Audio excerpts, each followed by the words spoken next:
जी बेटे, next topic हमारा significance of meiosis. Meiosis कैसे अहम है बेटे? एक biologist August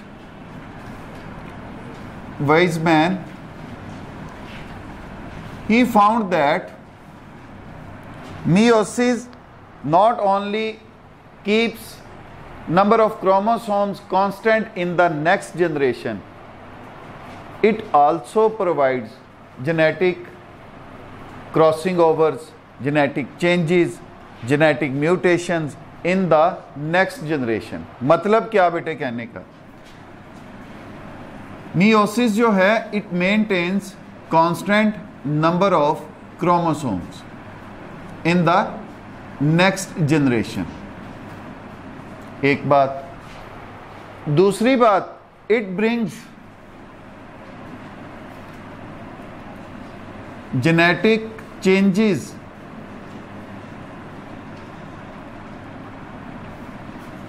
in the next generation। ये नई नस्ल में या अगली नस्ल में जेनेटिक वेरिएशंस का बायस बनती है। हम उनको चेंजेस कह लें, हम उनको वेरिएशंस कह लें, हम उनको म्यूटेशंस कह लें, वो एक ही बात है। अच्छा बेटे, अब इनको वन बाय वन हम देखते हैं। First one is it's important is maintenance of constant number of chromosomes and variations in the next generation। अब बेटे अगर हम ऑब्जर्व करें, हमने कहा मेल एंड फीमेल, हमारे पास ये दोनों गैमीट्स बनाती हैं और एक सेल से 4 नए सेल्स जो हैं वो बनते हैं। अब ये 2n था, डिप्लॉइड था, इससे जो नए बनने वाले सेल्स हैं वो क्या होंगे? हैप्लॉइड होंगे। इसी तरह बेटे फीमेल साइड पे एक सेल से 4 नए सेल्स बने, ये भी 2n था, अब नए बनने वाले जो सेल्स हैं वो 1n होंगे।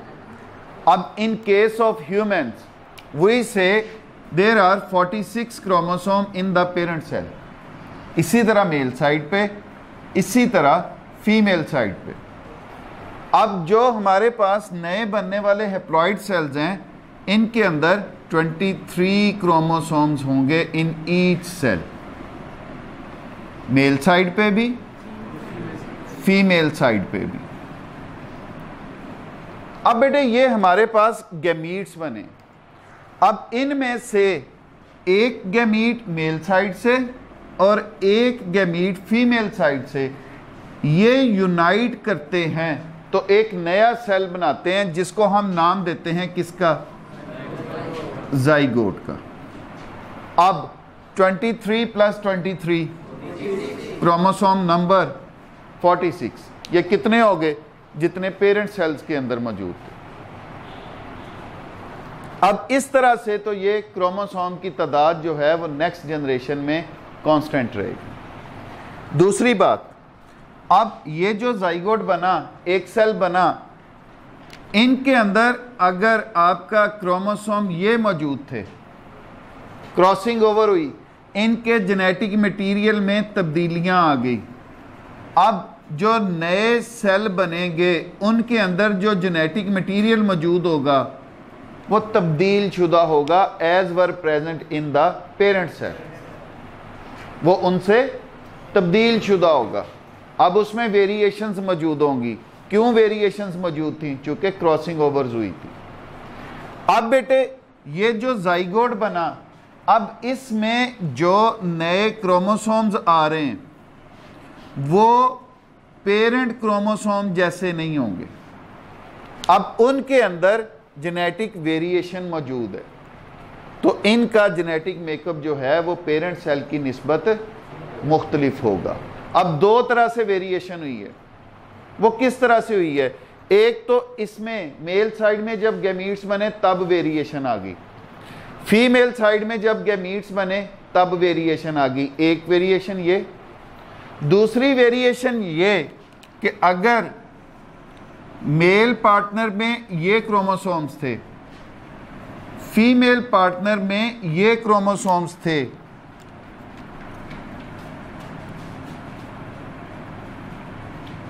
अब ये जो नेक्स्ट जनरेशन बन रही है इसमें जो जेनेटिक मटेरियल होगा वो अब इस तरह का होगा, क्योंकि इसमें half number of chromosome male side से और हाफ नंबर ऑफ क्रोमोसोम, तो दूसरी वेरिएशन की वजह ये होगी। इसीलिए बेटे एक ही वालिदैन के बच्चे एक ही जैसे नहीं होते। आप बकरी के बच्चे देख लो, एक ही बकरी जन्म दे रही है, एक ही टाइम पर दे रही है, उनके रंग एक जैसे होते हैं? नहीं। कोई भी शय, आप डॉग पॉपुलेशन में चले जाओ, वहां पे देख लो, वो सारे जो कुतिया के पिल्ले हैं वो सारे एक जैसे होंगे? नहीं। एक ही टाइम पर बर्थ हो रही है लेकिन उनके रंग मुख्तलिफ होते हैं। तो उनकी वजह ये क्रोमोसोम में जेनेटिक चेंजेस जो आती हैं वो वेरिएशंस का बाइस बनती हैं। ये तो हो गया बेटे ह्यूमन के अंदर। अब इसी तरह फंजाई चूंकि खुद हैप्लॉइड होते हैं, फंजाई क्या है? हैप्लॉइड होते हैं। अब इनमें आगे मियोसिस नहीं हो सकती, ये हैप्लॉइड से आगे किधर जाएंगे? अब इनमें जो इनके गैमीट्स बनने हैं वो माइटोसिस से बनते हैं। वो किसके जरिए बनते हैं? माइटोसिस के जरिए इनमें गैमीट्स बनेंगे। अब ये वाले जो गैमीट्स हैं बेटे, ये यूनाइट करते हैं, स्पोर्स बनते हैं, स्पोर्स से फिर मियोसिस होती है, फिर उनसे फंजाई जो है वो बनते हैं, चूंकि वो खुद हैप्लॉइड है। अब आ जाओ प्लांट्स में। पौधों में क्या होता है? पौधों में बेटे एक फिनोमेना चलता है जिसको हम कहते हैं alternation of generation. Alternation of generation. अब इससे क्या मुराद है?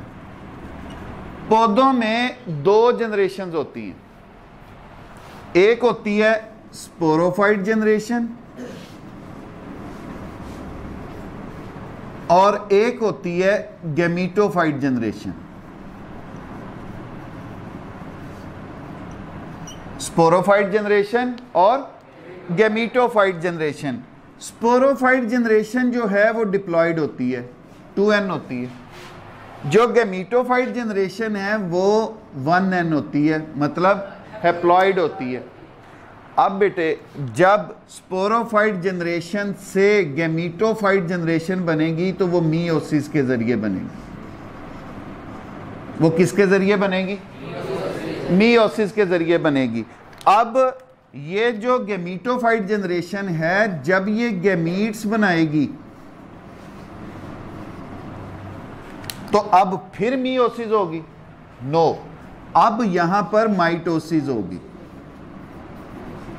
अब यहां पर कौन सा प्रोसेस होगा? माइटोसिस का। अब माइटोसिस के जरिए ये बनने वाले गैमीट्स जो हैं ये 1n होंगे, क्योंकि माइटोसिस में नंबर ऑफ क्रोमोसोम सेम रहते हैं जैसा कि पेरेंट सेल में मौजूद हैं। ये गैमीट 1n प्लस 1n जब ये आपस में मिलेंगे तो बेटे फिर ये कौन सी जनरेशन बना देंगे? स्पोरोफाइट जनरेशन बना देंगे। स्पोरोफाइट जनरेशन में फिर मियोसिस होगी, फिर उनसे गैमीटोफाइट जनरेशन बनेगी, गैमीटोफाइट जनरेशन से फिर गैमीट्स बनेंगे। अब चूंकि एक के बाद दूसरी जनरेशन बदलती रहती है, इसलिए इस फिनोमेना को हम नाम देते हैं alternation of generation. Production of variations in the next generation. ये पहली हेडिंग में हम देख चुके हैं, production of variations in the next generation is its importance. वो कैसे? सर इसमें हमारे पास क्रॉसिंग ओवर हो रही है। अब इस क्रॉसिंग ओवर के नतीजा में क्या हो रहा है? Change in the genetic makeup या जेनेटिक मटेरियल। अब बेटे इसको मैं थोड़ा सा एलैबोरेट करता हूं डायग्राम से। सपोज ये एक हमारे पास गैमीट बनाने वाला सेल है, ये हमारे पास दूसरा गैमीट बनाने वाला सेल है। अब इसके अंदर पहले ये क्रोमोसोम मौजूद था, इसके अंदर ये वाला क्रोमोसोम जो था। Union laboratory and diagnostic centre अब आपको किसी भी किस्म के टेस्ट के लिए लाहौर, मुल्तान, कराची या किसी भी बड़े शहर जाने की जरूरत नहीं। अब मियां चन्नू में ही वही मयार आपकी दहलीज पर मुयस्सर है। लेबोरेटरी की नुमाया खसूसियात, जदीद मशीनरी, स्टेरिलाइज्ड और कुशादा माहौल, कैलिब्रेन और क्वालिटी कंट्रोल, आला तालीम याफ्ता और मुस्तनद पैथोलॉजिस्ट और लैब टेक्नोलॉजिस्ट की ज़ेरे निगरानी, जहां पर शुगर, गुर्दे, जिगर, दिल, कोलेस्ट्रॉल, पित्ना, पेशाब, हेपेटाइटिस, यरकान, औरतों और मर्दों की पोशीदा अमराज से मुतल्लिका तमाम टेस्ट इंतहाई मुनासिब फीस में किए जाते हैं। बैरून मुल्क जाने के लिए आरजी मेडिकल टेस्ट के लिए तशरीफ लाएं। घर से सैंपल कलेक्शन की सहूलत भी दस्तयाब है। जदीद तरीन पैथोलॉजी लैब को दुनिया के बेहतरीन आलात से आरास्ता किया गया है। यहाँ पे तकरीबन लेटेस्ट इक्विपमेंट पैथोलॉजी के सारे हैं। यहाँ पे ये है कि एक्यूट इमरजेंसी में जो भी चीज़ें रिक्वायर्ड होती हैं कार्डियक सर्जरी में, उसके अलावा बाकी कोई एक्सीडेंटल केस ऐसे हैं उनकी रिक्वायरमेंट के मुताबिक सारी चीज़ें यहाँ पे हैं। बेसिक जो हमारे टेस्ट हैं उनके अलावा स्पेशल टेस्ट, हार्मोन एनालिसिस, उसके बाद इनके ट्यूमर माइक्रोबायोलॉजी डिपार्टमेंट, तो तकरीबन सब फील्डों को यहाँ पे कवर कर। Union laboratory and diagnostic centre, Mehar Mohammad Naeem, laboratory manager, biochemist, lab technologist, MSc biochemistry, university of agriculture Faisalabad, BSc medical laboratory technology, Sheikh Zayed hospital, Punjab university Lahore. उसको सुपरवाइज करते हैं और हमारी जो इक्विपमेंट है लैब में वो second to none, top class.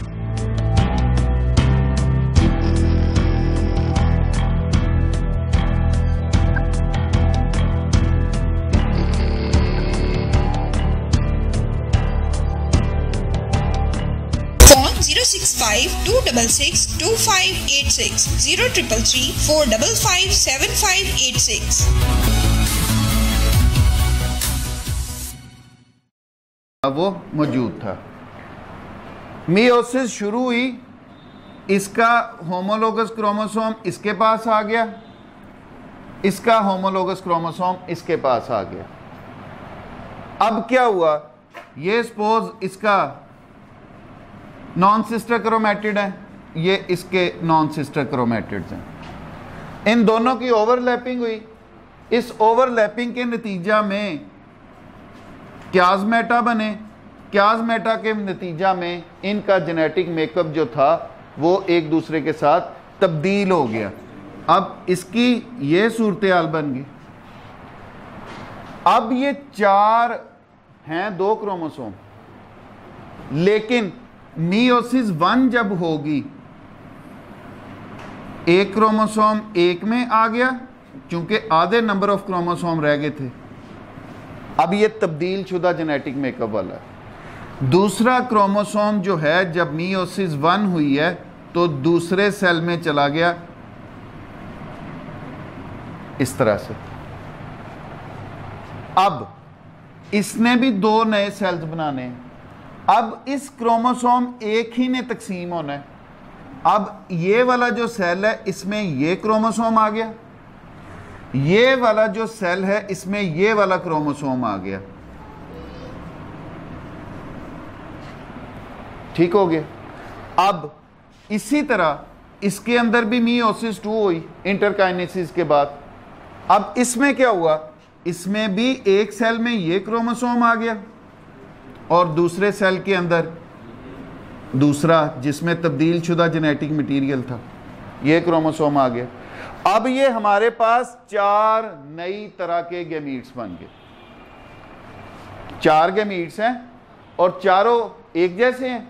No, ये चारों मुख्तलिफ जेनेटिक मटीरियल रखते हैं। ये आगे एक पार्टनर की तरफ से। अब इसी तरह दूसरे पार्टनर से मियोसिस 1 हुई,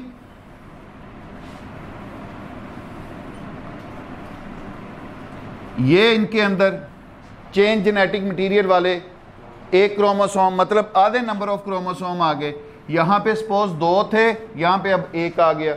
यहाँ पे 10 थे, नेक्स्ट में 5 आ गए। यहाँ पे 20 थे, नेक्स्ट में 15 आ गए, सॉरी 10 आ गए। यहाँ पे 46 थे, नेक्स्ट में 23 आ गए। अब बेटे इसके अंदर ये दूसरा जिसका जेनेटिक मेकअप आप कह लो तब्दील हो चुका था, वो आ गया। अब इसी तरह इसमें मियोसिस 2 हुई, एक सेल के अंदर ये क्रोमोसोम आ गया, दूसरे सेल के अंदर ये वाला क्रोमोसोम आ गया। इनके अंदर मियोसिस 2 हुई, एक के अंदर ये चेंज जेनेटिक मटेरियल वाला क्रोमोसोम आ गया और दूसरे के अंदर इसी का जो सिस्टर क्रोमेटिड था वो आ गया, डुप्लीकेट होके बना हुआ। हमने अभी तक जब तक मियोसिस पढ़ी है हमने ये कहा है कि होमोलोगस क्रोमोसोम जो हैं वो एक दूसरे के करीब आते हैं। हमने उनकी शक्ल कहा है कि एक जैसी होती है। हमने ये हरगिज़ नहीं कहा कि उन दोनों के ऊपर जेनेटिक मटेरियल भी बिल्कुल सेम मौजूद होता है। जेनेटिक मटेरियल उनके मुख्तलिफ होते हैं, जीन्स की पोजीशंस उनके ऊपर मुख्तलिफ होती हैं। वो ज़रूरी नहीं है कि वो भी एक जैसी हो, उनकी शक्ल एक जैसी होगी। अच्छा जी, अब बेटे ये आपके पास 4 और तरह के गैमीट्स यहां पे आ गए। अब आप देखो अगर ये गैमीट इस गैमीट के साथ यूनाइट करता है तो जेनेटिक मेकअप और तरह का, ये गैमीट अगर इस गैमीट के साथ मिलता है तो जेनेटिक मेकअप और तरह का। पेरेंट सेल के साथ मैच कर रहा है? नहीं। अगर ये वाला गैमीट इस गैमीट के साथ मिलता है तो रिजल्टेंट जेनेटिक मटेरियल और तरह का, और ये चौथा गैमीट अगर इस चौथे गैमीट के साथ मिलता है तो मतलब अब चांस ही नहीं है कि जो नया ऑफस्प्रिंग पैदा होगा उसमें क्रोमोसोम जो हैं या जेनेटिक मटेरियल जो है वो सेम होगा जिस तरह का पेरेंट सेल में मौजूद है। मुशाबहत हो सकती है क्योंकि आप एक ही वालिदैन की औलाद हैं, लेकिन बिल्कुल सेम नहीं हो सकते। इसीलिए आपके फिंगर लॉक से आपके भाई का मोबाइल नहीं खुल सकता, आपके रेटिना से आपके बहन का लैपटॉप या कंप्यूटर या आईपैड आप नहीं खोल सकते। इवन ट्विन्स एक दूसरे को नहीं इस तरह से कर सकते, वो एक सेपरेट है। वो मैं फिर समझाता हूं आपको कि ट्विन्स की क्या स्टोरी होती है। अच्छा जी, अब बेटे ये जो मियोसिस है it acts as a source of genetic variations in the next generation. Thus meiosis allows a species to bring variations in the next generation। तो इससे क्या होता है, ये meiosis जो है it will cause या it will act as the source of variation। अब इससे क्या होता है, इससे ये होता है सर कि जैसे जैसे मौसम, ज़माना, अरसा, पीरियड अपने आप को तब्दील करता है, आपका हैबिटेट तब्दील होता है, आपके रहने की जगह, मस्कन, आपके इर्द गिर्द का माहौल तब्दील होता है, वेरिएशंस आएंगी तो बचेंगे। जो इन वेरिएशंस को अडॉप्ट नहीं कर सकेगा वो ख़त्म हो जाएगा।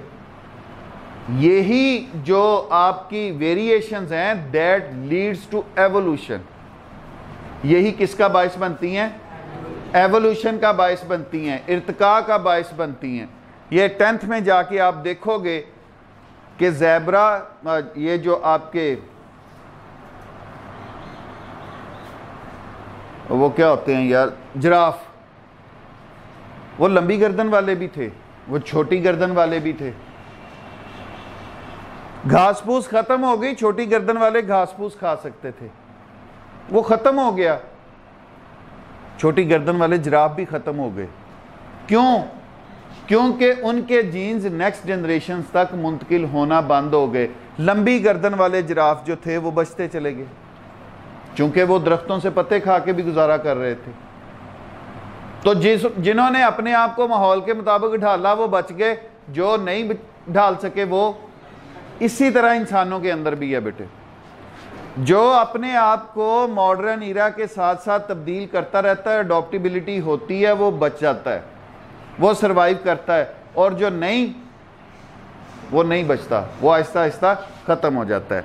अच्छा जी, अब बेटे नेक्स्ट इसकी importance, that may be included in their importance or that may be a separate topic, errors in meiosis.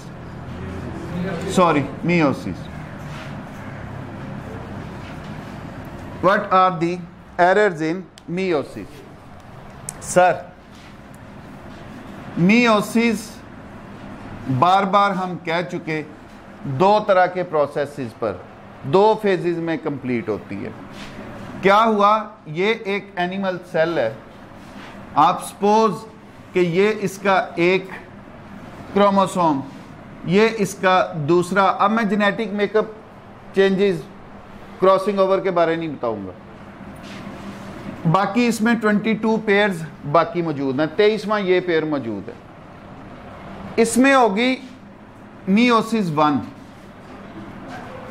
अब इस मियोसिस 1 के नतीजे में क्या हुआ कि आपका एक पूरा क्रोमोसोम ये आ गया, आपका एक पूरा क्रोमोसोम ये आ गया, बाकी 22 क्रोमोसोम इसमें, 22 क्रोमोसोम बाकी इसमें, 23 आ गए दोनों में।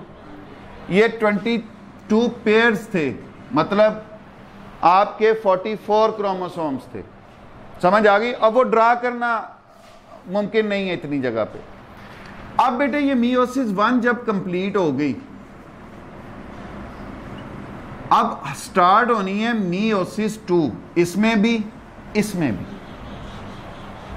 अब होता क्या है कि जब आपकी एनाफेज आती है ना, अब एक ही क्रोमोसोम के साथ यहां पे स्पिंडल फाइबर आके अटैच होते हैं, दरमियान से टूटना होता है। अब इनका दरमियान से टूट के एक क्रोमोसोम का इधर और बाकी 22 क्रोमोसोम मतलब 23 इसमें चले जाते हैं। एक क्रोमोसोम ये वाला जो उसको मैं सिग्निफाई करके चलता आ रहा हूं, और बाकी 22 क्रोमोसोम्स। होता तो ये है, बाज़ औक़ात क्या होता है कि इस एनाफेज 2 के नतीजे में जब ये आपके स्पिंडल फाइबर बनते हैं, इसके साथ आके अटैच होते हैं, अपनी अपनी तरफ खींचना शुरू करते हैं, तो क्रोमोसोम दरमियान से नहीं टूट पाता। इसको हम कहते हैं नॉन डिसजंक्शन। ये थी डिसजंक्शन, टूट जाना, सेपरेट हो जाना।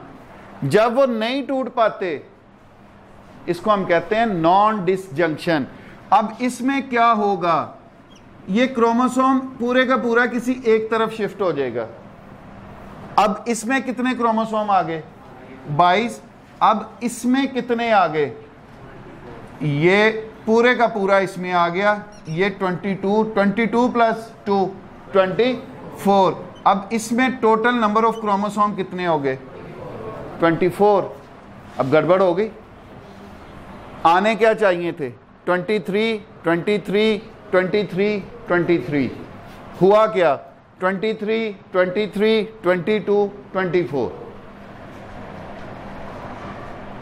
अब जिनसे ये गैमीट मिलेगा दूसरे गैमीट से, अब क्या होगा? 23 प्लस 22 कितने नंबर ऑफ क्रोमोसोम?